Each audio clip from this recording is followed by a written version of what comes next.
Asia cup का high voltage टाकरा आज होगा। रिवायती हरीर पाकिस्तान और भारत आमने सामने होंगे। शायकीन क्रिकेट पुरजोश है और कौमी टीम से बड़ी उम्मीदें वाबस्ता कर ली है। फातेह टीम सुपर 4 में रसाई हासिल कर लेगी। एशिया कप का हाई वोल्टेज टाकरा आज होने जा रहा है। रिवायती हरीर पाकिस्तान और भारत आमने सामने होंगे। शायकीन क्रिकेट पुरजोश है और कौमी टीम से बड़ी उम्मीदें वाबस्ता कर ली हैं। मजीद जान लेंगे अफशा रिजवान से। अफशा बताइएगा। जी बिल्कुल, एशिया कप में सनसनीखेज मैचेस जारी हैं और आज होगा रवायती हरीफों का टाकरा पाकिस्तान और भारत का, जिसका मैच देखने के लिए लाहौर शहर में नौजवान बेताब हैं और यहाँ पे क्रिकेट भी खेल रहे हैं अभी तो, लेकिन वो कह रहे हैं कि बाद में बड़ी स्क्रीन पे जाके जो है मैच देखेंगे और दुआ को भी हैं कि मैच वही पाकिस्तान ही जीतेगा। मेरे साथ कुछ नौजवान मौजूद हैं, इनसे बात करते हैं, जानते हैं। मुझे बताएं किससे उम्मीद है, कौन सा प्लेयर ऐसा है जो गेम चेंजर होगा और आज का मैच वो हमारे नाम करवाएगा? जी, सबसे पहले तो हम पूरी उम्मीद है पाकिस्तान इंडिया के मैच से कि जैसे हमने जंग जीती है इंडिया से, ऐसे हम पाकिस्तान का मैच उम्मीद रखते हैं कि जीतेंगे इंशाल्लाह।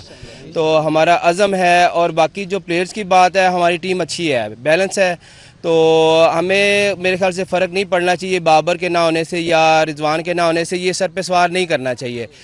इस टाइम जो है ना हमारे लिए साइम है, साइम अयूब हैं, फरहान हैं और फ़खर ज़मान है। बैक पे हमारे कैप्टन है सलमान अली आगा, उनसे बड़ी उम्मीदें वाबस्ता हैं। तो उम्मीद करते हैं इंशाल्लाह हम ज़रूर मैच जीतेंगे। इंशाल्लाह ज़रूर जीते। आप मुझे बताएं कि किससे इतनी ज़्यादा उम्मीद है, कौन सा प्लेयर अच्छा खेलेगा और कितना टारगेट होप कर रहे हैं कि पाकिस्तान इंडिया को देगा? इंशाल्लाह अगर पाकिस्तान बैटिंग फर्स्ट करता है तो मुझे पूरी उम्मीद है पाकिस्तान 180 प्लस करेगा।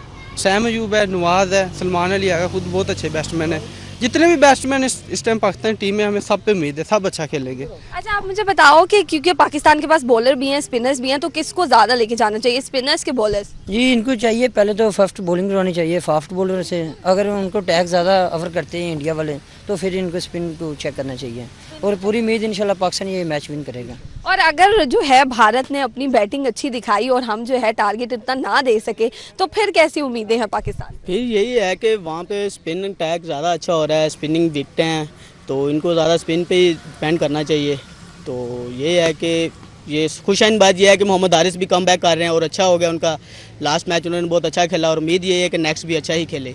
अच्छा ठीक है, इसी के साथ मेरे साथ जो एक नारा लगा दें पाकिस्तान के लिए, क्योंकि मैच है पाकिस्तान का तो उसके लिए दुआ को भी है हम सब मुझ समेत कि जो है आज पाकिस्तान जीतेगा तो पाकिस्तान जिंदाबाद। जी बिल्कुल, उनकी जान से नारे भी लगाए जा रहे हैं और यही दुआ की जा रही है और पूरी स्ट्रेटजी बताई जा रही है कि कैसे पाकिस्तान को खेलना चाहिए जिससे जो है पाकिस्तान आज का मैच अपने नाम कर सकेगा।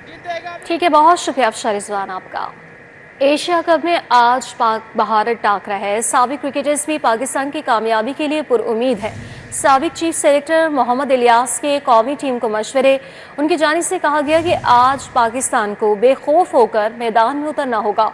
आज पाकिस्तान को फ़खर ज़मान से ओपनिंग करवानी चाहिए। मोहम्मद इलियास जो साबिक चीफ सेलेक्टर है, उनकी जानिब से ये कहा गया है। मज़ीद जान लेंगे हाफिज़ शहबाज से। बताइएगा। एशिया कप मैच सबसे बड़ा मार्का होने जा रहा है और हम ये कह सकते हैं कि पाकिस्तान और भारत का ये मैच है इस साल का सबसे बड़ा ये मैच होगा। आज पाकिस्तान और भारत की टीमें एशिया कप के मैच में आमने सामने आएंगी। अगर इस मैच के हवाले से बात की जाए तो जो दोनों मुल्कों के दरमियान इस वक्त कशीदगी की सूरत हाल है, तो उस सूरत हाल में ये मैच इंतहाई अहमियत का हामिल है। मार्का हक जो हुआ था 10 मई के बाद, उसके बाद पहली मरतबा दोनों टीमें आज खेल के मैदान में आमने सामने आ रही है। इस वक्त हमारे साथ मौजूद हैं साबिक टेस्ट क्रिकेटर मोहम्मद इलियास। उनसे जानते हैं कि इस मैच को किस तरह जीता जा सकता है, पाकिस्तान टीम को क्या करना चाहिए। अस्सलाम वालेकुम इलियास साहब, मार्का हक के बाद पहली मरतबा पाकिस्तान और भारत की टीमें आमने सामने आ रही हैं, बड़ा प्रेशर होगा दोनों तरफ, तो क्या करना चाहिए हमारी टीम को और क्या समझते हैं क्या विनिंग स्ट्रेटजी होनी चाहिए हमारी? देखिए जी, पहले तो बात यह है कि जो मुझे इतराज़ है अभी तक इस टीम पे वो ये है कि फ़खर ज़मान को ओपन क्यों नहीं करा रहे। I still believe he is the best around. और आप उसको 1-2 भेज रहे हैं कि ओपनिंग मैच के लिए मुश्किल हो जाता है, मिडल में जाके खेलना चाहे 1-2 भी हो। बहुत सारी है कि ये मैच इस वक्त बड़ी इम्पोर्टेंस रखता है, वो इसलिए कि जो हालात हैं इंडिया और पाकिस्तान के जो ये क्रिएट हो चुके हैं, जो इंडिया ने किए वहाँ पे हमला किया, फिर हमने उनके दांत खट्टे किए।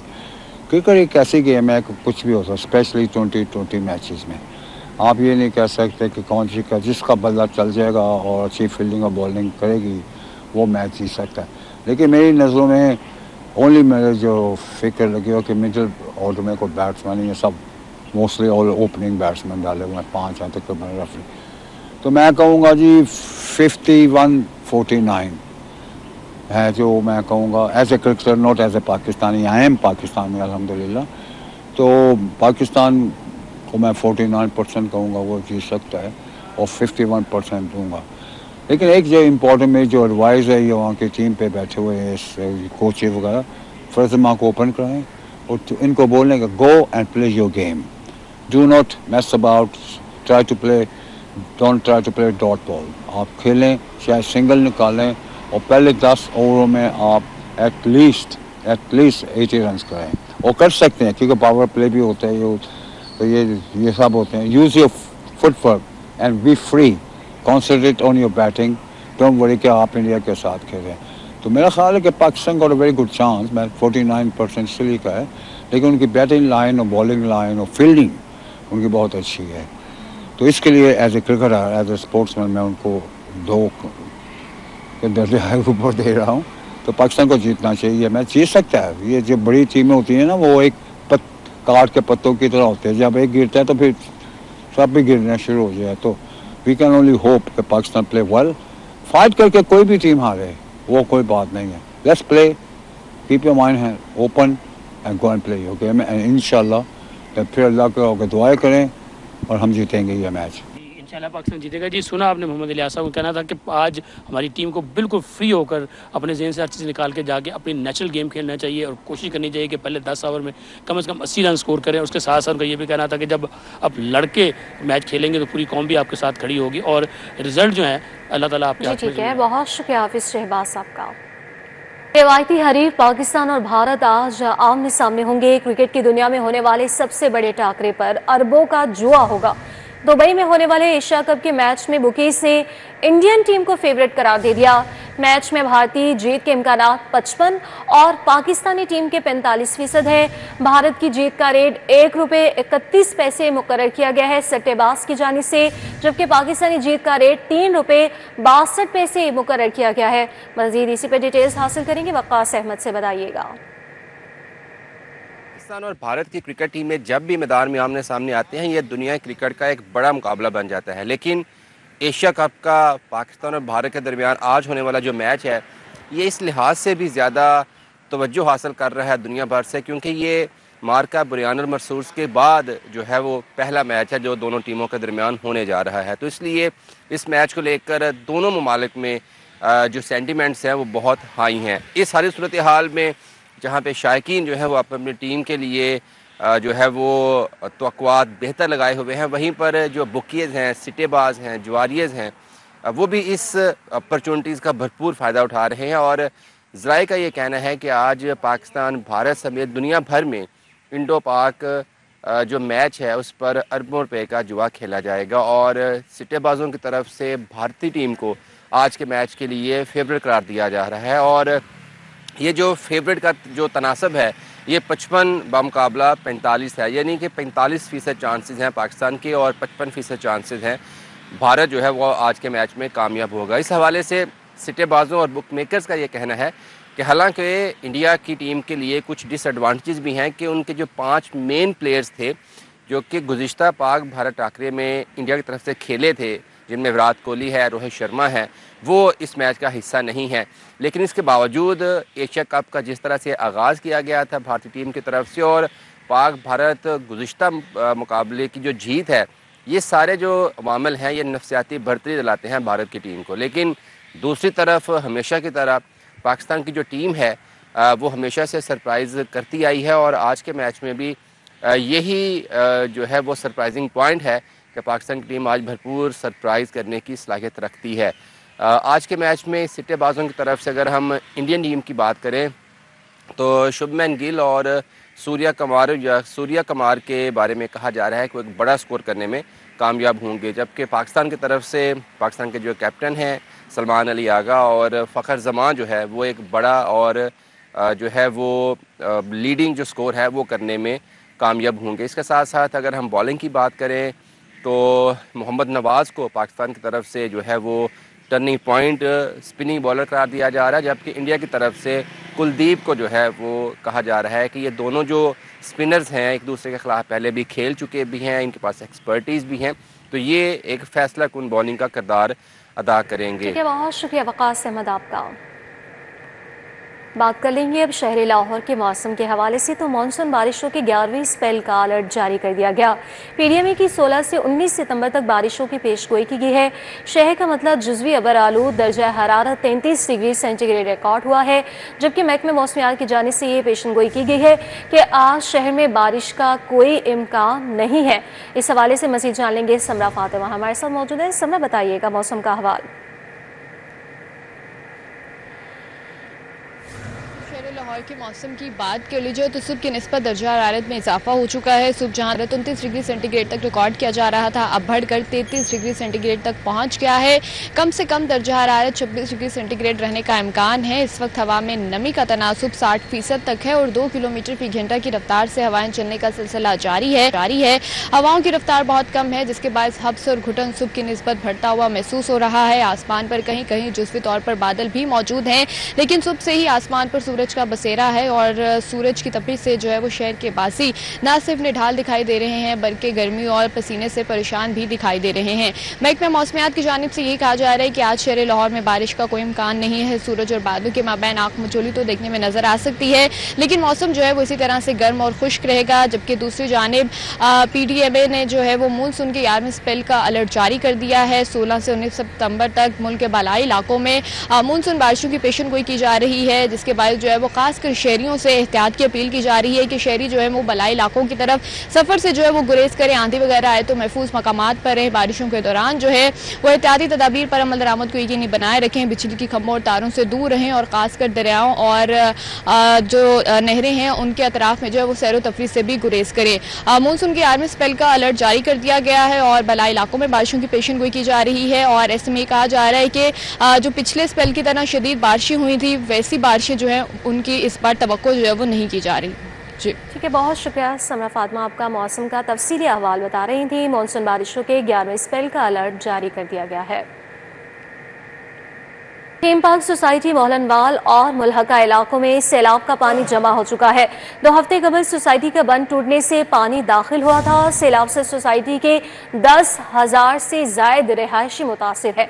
इलाका मकीन गैस और बिजली से भी महरूम है। पाक फौज के जवान 500 खानदानों को राशन फराहम कर रहे हैं। थीम पार्क सोसाइटी मोहलनवाग और मुल्हका इलाकों में सैलाब का पानी जमा है। उस्मान खादिम कबूर इस वक्त वहाँ पर मौजूद है। उस वक्त क्या सूरत हाल देख रहे हैं, उन्हीं से जान लेंगे। उस्मान खादिम, बताइएगा। मैं इस वक्त थीम पार्क सोसाइटी में मौजूद हूँ। आज से तकरीबन 2 हफ्ते कबल इसका जब बंद टूटा तो 20 फुट तक पानी मौजूद था। मेरे अकब में घर मौजूद हैं, ये मुकम्मल तौर पे ज़ेर आब आ चुके थे। अब पानी की सतह में कमी आई है, लेकिन अभी भी सैकड़ों घर 6 से 7 फुट तक पानी में डूबे हुए हैं। जिस जगह पर मैं मौजूद हूँ यहाँ पर ज़िले इंतज़ामिया नहीं पहुँची है, कोई इमदादी सरगर्मियाँ उनकी जानिब से यहाँ पर नहीं शुरू की गई, लेकिन पाक फ़ौज के जवान यहाँ पर पहुँचे हैं। आज सुबह भी 500 ख़ानदानों में राशन तकसीम किया गया पाक फ़ौज की जानिब से, और इस वक्त भी एक और ट्रक आया है राशन लेके। पाक फौज के जवान मजीद यहाँ के सैलाब मुतासरीन हैं उनको राशन फराहम कर रहे हैं। यहाँ के जो मकीन इस सैलाब से मुतासर हुए उनसे बात कर रहे थे। सर, आपका घर कहाँ पे, आप घर में रह रहे हैं या कहाँ, किस जगह पे रहने हैं? जी, मैं तो अभी कैंप में रह रहा हूँ, अल खिदमत वालों के कैंप पे रह रहा हूँ। करीबन मुझे 15 दिन हो गए उधर। तो खाने पीने के और बाकी मामलात कैसे चल रहे हैं? वो अल खिदमत वाले अच्छी खिदमत कर रहे हैं, खाना वगैरह सब कुछ बेहतरीन चल रहा है, लेकिन हमारा तालबा यही चल रहा है कि हमारा ये जल्द से जल्द पानी निकाला जाए।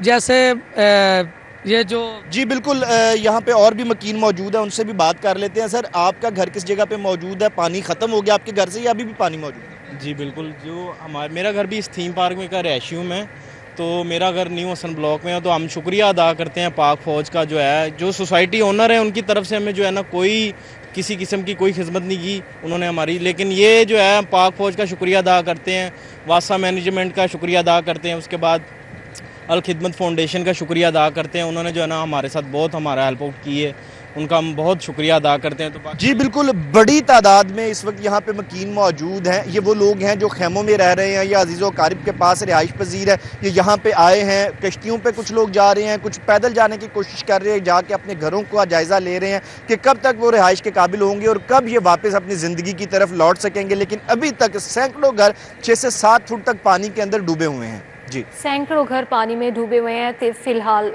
बहुत शुक्रिया उस्मान खादिम कम्बो हमारे साथ मौजूद थे और तमाम तर सूरत हाल से आगाह कर रहे थे। जिला इंतजामिया की नाकामी, शहरी गिरां फरोशों के हाथों लूटने लगे हैं। दुकानदारों ने सरकारी नेकनामा हवा में उड़ा दिया और मनमानी कीमतें वसूल करने लगे। टमाटर सरकारी नर्ख 85 और बाजार में 200 रुपए किलो में फरोख्त होने लगे। लहसुन सरकारी नर्ख 205, बाजार में 300 रुपए किलो में फरोख्त होने लगे। अदरक सरकारी नर्ख 450 और बाजार में 500 रुपए किलो में फरोख्त होने लगे। मटर सरकारी नर्ख 300, बाजार में 550 रुपए किलो में फरोख्त जारी। प्याज सरकारी नर्ख 75, बाजार में 100 रुपए किलो में फरोख्त जारी, जबकि आलू सरकारी नर्ख 70 और बाजार में 80 रुपए फी किलो में फरोख्त जारी है।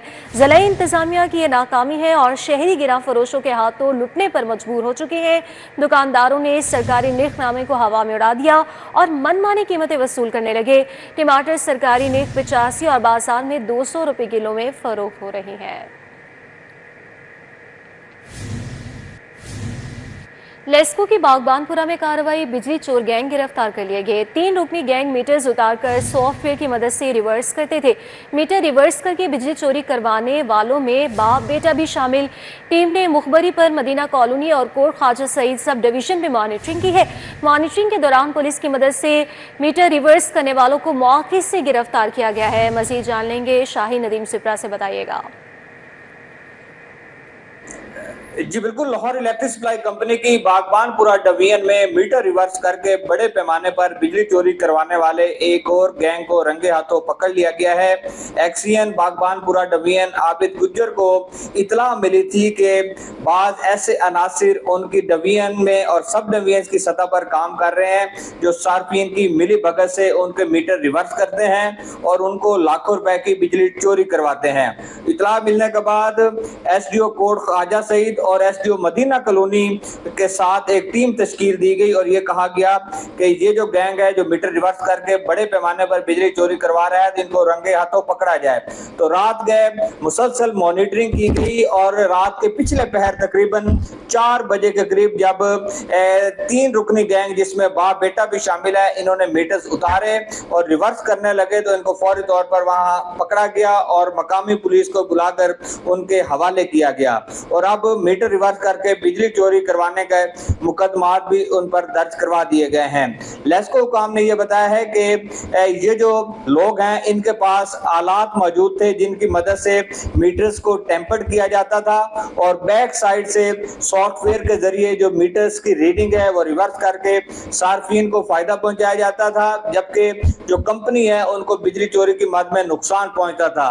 तो अब मुकदमा दर्ज करके मजीद जो कार्रवाई है अमल में लाई जा रही है, जबकि वो सार्फिन जो बिजली चोरी में मुलविस हैं उनके कनेक्शन भी मुनक़ता करके उनको डिटेक्शन बिल चार्ज करने के साथ साथ उनके खिलाफ भी मुकदमा दर्ज करवाए जाएंगे। उनके खिलाफ भी मुकदमा दर्ज किया गया है। बहुत शुक्रिया शाही नदीम सिप्रा आपका। पंजाब असेंबली में समाजी वेबसाइट टिकटॉक पर पाबंदी आयद करने की करारदाद जमा करवा दी गई है। टिकटॉक को पाकिस्तान में बैन करने के लिए विफाक को अपोजिशन रुकन फारूक जावेद ने इस्तदा की। पाकिस्तान में आजकल टिकटॉक माफिया लाइव चैट के जरिए फहाशी और उरियानी को फरोग दे रहे हैं। मतन में यह कहा गया है कि नौजवान नस्ल खास तौर पर बच्चों को बेहयाई की तरफ रागिब किया जा रहा है। मज़ीद तफसीलात जान लेंगे, उस्मान खादिम कम्बो से बताइएगा।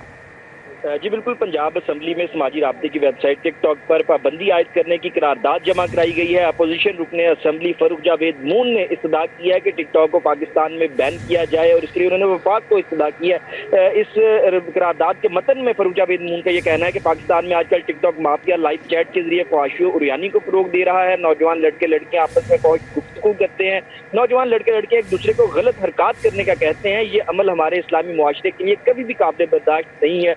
मतन में ये कहा गया है कि नौजवान नस्ल सस्ती शोहरत और पैसे की खातिर धड़ाधड़ टिकटॉक की जानिब रागिब हो रही है।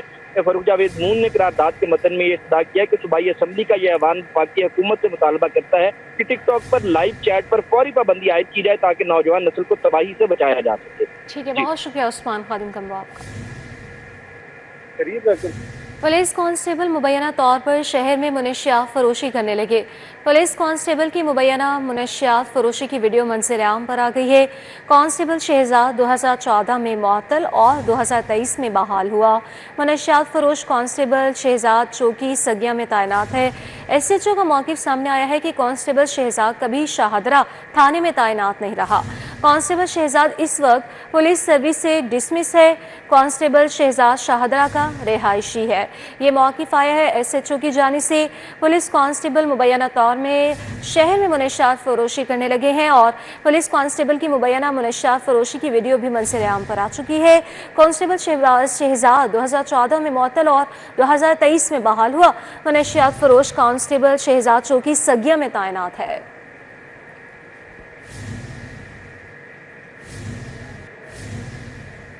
सैलाब मुतासरीन के लिए साफ पानी की फराहमी अब तक पंजाब साफ पानी अथॉरिटी की जानिब से 1,73,000 लीटर से ज़्यादा पानी फराहम किया जा चुका। 5,77,000 से ज़्यादा सैलाब मुतासरीन तक साफ पानी पहुँचाया जा चुका। पंजाब साफ पानी अथॉरिटी की जानिब से गुज़श्ता रोज़ 1 लाख लीटर से ज़्यादा पानी फराहम किया गया है। महफूज और सेहत बख्श पानी की फराहमी के लिए हंगामी बुनियादों पर काम जारी है। तर्जुमान महकमा हाउसिंग की जानिब से कहा गया कि ज़िला इंतज़ामिया और साफ पानी अथॉरिटी मुश्तरका तौर पर रिलीफ ऑपरेशन में सरगर्म अमल है। मुतासा आबादी की सहूलत हमारी अव्वलीन तरजीह है। सैलाब मुतासरीन के लिए साफ पानी की फराहमी का सिलसिला जारी है। अब तक पंजाब में साफ पानी अथॉरिटी की जानिब से 1,73,000 लीटर से ज़ायद पानी फराहम किया जा चुका है। पंजाब पुलिस का सैलाबज़दा इलाकों में रेस्क्यू एंड रिलीफ ऑपरेशन जारी है। पंजाब पुलिस अब तक 6 लाख से ज़ायद सैलाब मुतासरीन को महफूज मकामात पर मुंतकिल कर दी है और IG की जानिब से कहा गया है कि सैलाबज़दा इलाकों से 2,77,000 मर्दों को रेस्क्यू किया गया है। 2 लाख से ज़्यादा ख़वातीन और 1,89,000 बच्चों का रेस्क्यू किया गया। मुतासरीन के 6 लाख से ज़ायद मवेशियों को सैलाबज़दा इलाकों से महफूज मकामात पर मुंतकिल किया गया है। पंजाब पुलिस के 16,000 से ज़्यादा अफसरान और एहलकार, 770 गाड़ियाँ, 40 कश्तियाँ ऑपरेशन में शरीक हैं। IG की जानिब से ये भी कहा गया कि आखिरी शहरी के महफूज मुकाम पर मुंतकली तक रेस्क्यू एंड रिलीफ ऑपरेशन यूं ही जारी रखा जाएगा। महकमा एक्साइज एंड टैक्सेशन की संगीन गफलत, प्रॉपर्टी टैक्स की 22 करोड़ 94 लाख रुपए की रिकवरी न करने का इंकशाफ सामने आया। प्रॉपर्टी टैक्स के 51 केसेस के हुक्म इम्तनाए खारिज हो चुके थे। माली साल 2021 से 22 की ऑडिट रिपोर्ट ने महकमे की कारकर्दगी का पोल खोल दिया है। एक्साइज एंड टैक्सेशन दफातर ने 51 केसेस में कानून की खिलाफ वर्जी की है। मजीद इसी पर डिटेल्स हासिल करेंगे, राव दिलशाद हुसैन से बताइएगा। बिल्कुल जी, चूँकि साबका दौरे हुकूमत की मुख्तलिफ महकमों की कारकर्दगी के हवाले से ऑडिट रिपोर्ट्स पंजाब असम्बली में ज़ेर समात हैं और पंजाब असम्बली में जो पब्लिक अकाउंट्स कमेटीज़ हैं वो इन तमाम रिपोर्ट्स पर जो है वो इनको रिव्यू भी कर रही हैं। आपको बताएं कि महकमा एक्साइज एंड टैक्सेशन पंजाब की एक रिपोर्ट सामने आई है जिसके मुताबिक जो है वो 22 करोड़ 94 लाख रुपए के प्रॉपर्टी टैक्स के केसेस थे जिनकी तादाद 51 थी। इन 51 केसों के स्टे ऑर्डर भी अदालत से ख़त्म हो गए, लेकिन उसके बावजूद रिकवरी जो है वो नहीं की गई। इस पर जो है वो ये मामला अब पब्लिक अकाउंट्स कमेटी में ज़ेर समात है और फर्दर जो इंक्वायरी है इस पर होती रहेगी। लेकिन आपको बताएं कि ऑडिट डिपार्टमेंट ने इन 22 करोड़ 94 लाख की रिकवरी के अहकाम जारी किए हैं और सिफारिश की है कि अगर रिकवरी ना हो तो मुतल्लिका अफसरान के खिलाफ तादेबी कार्रवाई अमल में लाई जाए। आपको बताएं कि इस हवाले से चूँकि ये ऑडिट रिपोर्ट जो है वो माली साल 2021 और माली साल 2022 के दरमियान जो है वो हुई है और इसमें 51 ऐसे केसेस थे जो कि मुख्तलिफ प्रॉपर्टी जो प्रॉपर्टी मालकान थे उनकी जानिब से स्टे ऑर्डर्स लिए गए थे जिनको वोकेट भी किया गया। कानून के मुताबिक स्टे ऑर्डर्स खारिज हुए, लेकिन महकमा एक्साइज के मुख्तलिफ रीजनल ऑफिस के अफसरान ने इन स्टे ऑर्डर्स के ख़त्म होने के बावजूद कोई कार्रवाई आगे नहीं बढ़ाई और यूं कौमी ख़जाने को 22 करोड़ 94 लाख रुपए का टीका जो है वो लगा है। और ना सिर्फ ये बल्कि इसके अलावा दीगर इश्यूज़ के हवाले से भी जो मुख्तलिफ जो गफलत है जिसमें मोटर ब्रांच है या दीगर जो ज़ेली इदारे हैं महकमा एक्साइज एंड टैक्सेशन के, उसकी मद में भी इसी तरह से गफलत की गई है। ताहम इसके हवाले से तफसीली एक ब्रीफिंग भी हो चुकी है। पब्लिक अकाउंट्स कमेटी में, और पब्लिक अकाउंट्स कमेटी इस पर फर्दर भी जो है वो जो अहकामात है वो जारी करेगी। पूरा मामला सुनने के बाद अगर तो रिकवरी कर ली गई तो मुमकिन तौर पर उन अफसरान के हवाले से कार्रवाई सामने नहीं आएगी। अगर नहीं होती तो फिर जो है वो मुतल्लिका अफसरान के खिलाफ कार्रवाई की सिफारिश कर दी गई है ऑडिट डिपार्टमेंट की जानिब से। ठीक है, बहुत शुक्रिया राव दिलशाद हुसैन आपका। टैक्स दहिंदगान के लिए पासवर्ड और अकाउंट बहाली का अमल मज़ीद आसान बना दिया गया है। FBI ने IRS 2.0 में अकाउंट रिकवरी का नया फीचर मुतारिफ करवा दिया। पहले से फॉरगेट पासवर्ड ऑप्शन के जरिए पासवर्ड सेट किया जाता था। नया feature account and contact recovery भी अब शामिल कर दिया गया है। पुराने ईमेल या मोबाइल तक रसाई ना होने की सूरत में अब अकाउंट बहाली मुमकिन होगी। नया फीचर ID कार्ड नंबर और रजिस्टर्ड मोबाइल सिम के जरिए इस्तेमाल किया जा सकेगा। सारिफिन अब अपनी नई ईमेल या मोबाइल नंबर की तफसीलात अपडेट कर सकेंगे। मज़ीद इस हवाले से तफसीलात जान लेंगे, कलीम अख्तर से बताइएगा। फेडरल बोर्ड ऑफ रेवेन्यू की जानिब से पासवर्ड और अकाउंट की बहाली के लिए जो आसान तरीकाकार है वो मुतारिफ करवा दिया गया है। FBR की जानिब से जो ऑफिशियल IRS पोर्टल है वहाँ पर 2.0 में नया फीचर मुतारिफ करवाया गया है, जिसकी मदद से अब जो टैक्स दहिंदगान हैं वो अपनी मदद आपके तहत न सिर्फ पासवर्ड को रिकवर कर सकते हैं बल्कि इसके अलावा जो अकाउंट है उसकी बहाली भी बआसानी कर सकते हैं। जबकि इससे कबल जो अकाउंट है उसकी बहाली के लिए जो FBR का मुतल्लिका ऑफिस है वहाँ पर रब्ता करना पड़ता था और वहाँ पर रब्ता करने के बाद उनका जो अकाउंट है वो कुछ जो कानूनी तकाजे हैं वो पूरे करने के बाद जो बहाली है वो हो सकती थी। लेकिन अब FBR की जानिब से जो IRS ऑफिशियल पोर्टल है उसमें नया फीचर मुतारिफ करवा दिया है, जिसकी मदद से अब जो टैक्स दहिंदगान है वो न सिर्फ जो पासवर्ड है वो रिकवर कर सकते हैं बल्कि इसके अलावा शिनाख्ती का नंबर, इसके अलावा जो रजिस्टर्ड मोबाइल सिम नंबर है उसकी मदद से अपना अकाउंट भी बहाल कर सकते हैं। इस हवाले से FBR की जानिब से मजीद ये भी बताया गया है कि पहले पासवर्ड को रिकवर करने के लिए फॉरगेट पासवर्ड का ऑप्शन दिया गया था, जिसकी मदद से वो पासवर्ड को रिकवर कर सकते थे। लेकिन अब बाकायदा तौर पर नया फीचर मुतारिफ करवाया गया है जिसका नाम अकाउंट एंड कॉन्टैक्ट रिकवरी रखा गया है, जिसकी मदद से न सिर्फ पासवर्ड बल्कि जो अकाउंट है वो भी रिकवर कर सकते हैं। इसी के साथ साथ FBR की जानिब से बताया गया है कि ये सहूलत जो टैक्स दहिंदगान को दी गई है, जो कि अपनी मदद आपके तहत तमाम तर जो डाटा है वो रिकवर कर सकते हैं, ये न सिर्फ सारे फीचर के अंदर शफाफियत लाएगी बल्कि इसके अलावा जो सहूलत है टैक्स दहिंदगान को वो भी मिल सकेगी और बाकायदा तौर पर जो उनको ऑफिस के अंदर फिजिकली आकर यहाँ पर सारा मामला खुद करवाना पड़ता था, अब वो घर बैठकर IRS पोर्टल की मदद से न सिर्फ पासवर्ड को रिकवर कर सकते हैं बल्कि इसके अलावा अपने मोबाइल नंबर और इसके अलावा जो रजिस्टर्ड नंबर है उसकी मदद से अपना अकाउंट को भी बहाल करवा सकते हैं। ठीक है, बहुत शुक्रिया कलीम अख्तर आपका। पंजाब बार कौंसिल इंतखाबात 1 नवंबर को होंगे। क्यू रजिस्ट्रेशन का आज 14 सितंबर को आखिरी रोज़ है। क्यू सहूलत रजिस्ट्रेशन ना करवाने वाले वकला वोट कास्ट करने के लिए नाअहल करार पाएंगे। पंजाब बार कौंसिल की 1 नवंबर को होने वाले इंतखाबात के सिलसिले में क्यू सहूलत रजिस्ट्रेशन का मरहला इख्तितामी मरहले में दाखिल हो गया। रजिस्ट्रेशन के बगैर वकला को वोट कास्ट करने के लिए नाअहल करार दे दिया गया है। इस मकसद के तहत वकला की सहूलत के लिए पंजाब बार कौंसिल के दफातर आज बरोज़ इतवार भी खुले रखे गए हैं ताकि ज़्यादा से ज़्यादा वकला इंदराज करवा सके। ज़राए के मुताबिक कई सीनियर वकला ने ताहाल अपनी रजिस्ट्रेशन मुकम्मल नहीं करवाई, जिसके बायस खदशा जाहिर किया जा रहा है कि बड़े बड़े नामवर वकला भी वोट के हक से महरूम रह सकते हैं। सेक्रेटरी पंजाब बार का यह कहना है कि जाली वकला से निजात और शफाफ वोटर लिस्ट की तैयारी के लिए क्यू सहूलत रजिस्ट्रेशन को लाजमी करार दिया गया है। इधर पंजाब बार कौंसिल का इलेक्शन शेड्यूल कल 15 सितंबर को बासाब्ता तौर पर जारी किए जाने का इम्कान है। वज़ीर इत्तलात और सकाफत पंजाब अज़म बुखारी से कैसर सनाउल्लाह और नसीम विकी की मुलाकात हुई है। मुलाकात में सेक्रेटरी इत्तलात ताहिर रज़ा हमदानी और ED पुकार अतहर मसूद मौजूद थे। थिएटर एसोसिएशन से नए ड्रामा एक्ट से मुतालिक तबादले ख्याल भी किया गया है। अज़मा बुखारी ने थिएटर एसोसिएशन को नए ड्रामा एक्ट पर एतमाद में ले लिया है। इस हवाले से मज़ीद डिटेल्स जान लेंगे, राव दिलशाद हुसैन से बताइएगा।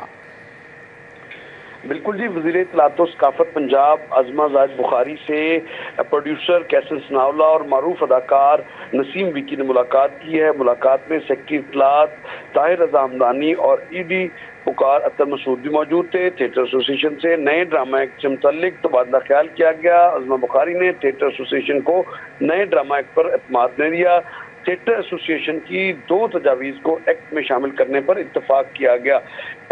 इस मौका पर सूबाई वज़ीर इत्तलात व सकाफत अज़मा बुखारी ने कहा कि ऐसा एक्ट लाना चाहते हैं जो थिएटर इंडस्ट्री की मशावरत से लाया जाए। अभी भी बाज़ थिएटर से शिकायत रिपोर्ट होती हैं, जब तक थिएटर में फाशी का मुकम्मल खात्मा नहीं होगा चैन से नहीं बैठूंगी, जबकि गली मोहल्लों में थिएटर्स बनाने की हरगिज इजाज़त नहीं दी जाएगी। थिएटर के औकात-ए-कार में भी तब्दीली लाना होगी। ऐसा थिएटर चाहते हैं जहां फैमिलीज भी ड्रामे देखने आए। थिएटर ड्रामों में खवातीन को टारगेट करके जुमलेबाजी भी बंद होनी चाहिए। अच्छे और समाजी मौज़ूआत पर ड्रामे बनने चाहिए। पढ़ी लिखी यूथ को थिएटर्स में प्रमोट किया जाए ताकि थिएटर का माहौल तब्दील हो सके। जी ठीक है, बहुत शुक्रिया राउद इरशाद हुसैन आपका।